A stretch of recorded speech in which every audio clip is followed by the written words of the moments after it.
Okay, first tell me about your first encounter with music.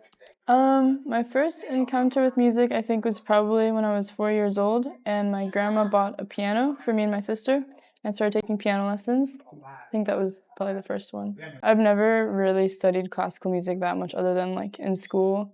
But yeah, I think just when I was 11, I was wanting to play rock music. That was the main reason. When I was first playing guitar, my favorite bands were Nirvana and the Smashing Pumpkins. Well, I first started playing guitar, I guess it would have been maybe 2011, and then I feel like I developed my own music taste like probably a year or two later. Yeah. Did you have a band in junior high and high school, something like I that? did, yeah. I had a band in middle school and a couple bands in high school, I think. Yeah. What was the name of your first band? The name of my first band was When Pigs Fly. When Pigs When Fly? Pigs Fly, Okay. yeah. Is that Pink Floyd reference by any chance? No, I don't know where it came from, to be honest. Yeah, I don't know who came up with it. I don't I don't know if it was me, but Okay. yeah. So you're playing Nirvana and Smashing Pumpkins. Are they your early influences in terms of guitar playing? In terms of guitar playing, I would say more like I was learning kind of what everyone learns, like Led Zeppelin and Pink Floyd and the Beatles, like more classic rock. Nirvana and the Smashing Pumpkins was, I would say, more of a songwriting influence than a guitar playing influence. I focus on the lyrics, yeah. I think that I focus less on the lyrics than on the music, but I definitely think about it, and I think I've been thinking about it more the longer I've been writing. I pay more attention to the lyrics, yeah.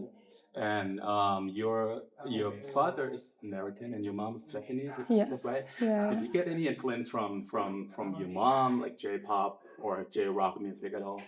I think probably a little bit. I grew up watching like Japanese TV at home sometimes, and like every year we'd watch the Kohaku Utagassen, which is like the big Japanese New Year's like music show.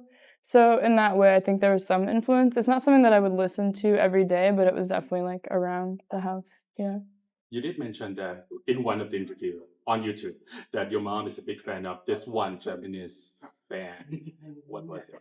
Arashi maybe? Yeah, she likes, I would say not so much anymore, but you know, they were really big for a little bit, so everyone liked them, yeah. My first time studying jazz was in high school, and I didn't really like get into it or want to start learning it until high school, yeah. What kind of jazz? So the high school that I went to was, it was like quartets and quintets, and like a lot of focus on improvisation and stuff. Like in America, most high schools have big band, but yeah, my high school was like more focused on small combos. So yeah. That's cool. So who would you say is your first jazz influence? My first jazz influence, probably Charlie Parker. Yeah. Okay, not a guitar player, but No. the legend Yes. in his own right. Why is Yeah. that? I think it's just what I was taught first. My jazz teacher in high school, that was like definitely one of the main things that we would learn was like Charlie Parker heads and transcribing his solos and yeah, that type of thing. So yeah. You've been getting a lot of attention for the past, I'd say, like 2 or 3 years. Does that affect you at all in terms of being a musician, in terms of touring and being yourself?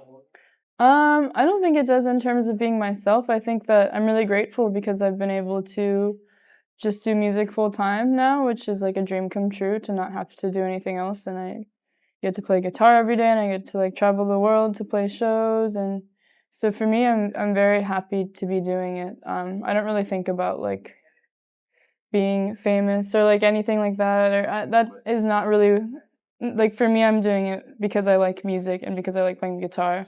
And so I'm just happy to be able to do that, yeah. Cool. And now tell me about your band. So there's a violin player, viola, bass, and drums. And the bass, if we have the option, we'll have upright bass, like a double bass, if we can, but it's hard to travel with, so most of the time on tour we just have electric bass. But yeah, that's the setup, and I met all of them, or I met most of them at Berkeley, like when I was at Berkeley.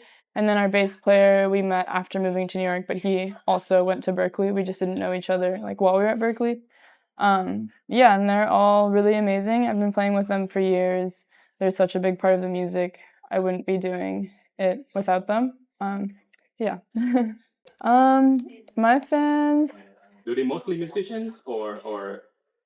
That's a good question. I feel like there does tend to be a lot of musicians for sure, and people who play guitar, I think.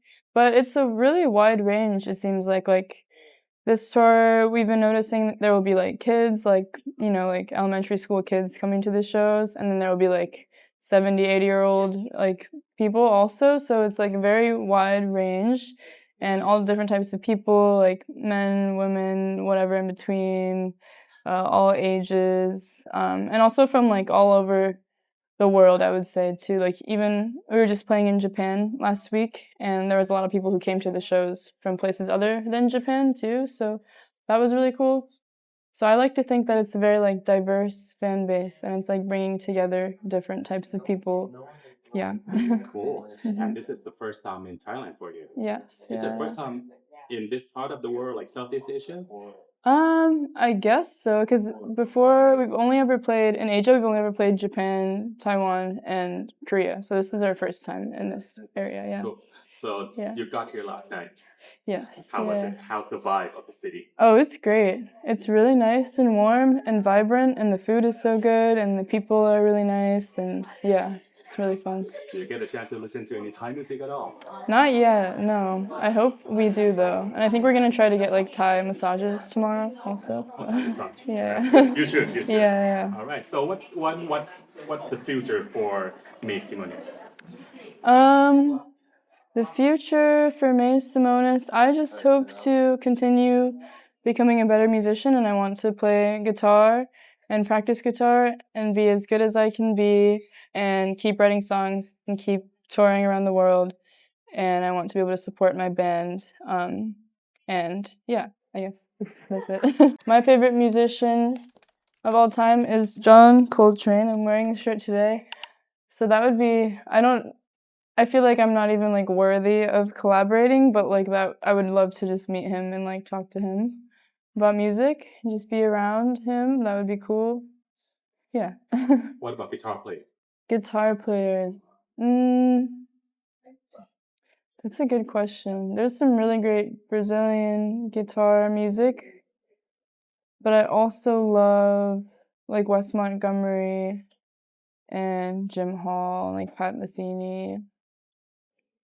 Hard to pick. Maybe like Gilberto would be really cool. Gilberto, Also, huh? yeah. That's cool. Yeah. What about pop star? What about like top 40 pop star? Who would you love to collaborate with? I honestly don't listen to too much current pop music, but if we're including people from the past, I would probably say Kurt Cobain. Yeah. That's cool. Alrighty. That's it, May. Okay. Thank you so much for your time. Thank you. Have a Thank good you for job. having me. Thank you. Thank you.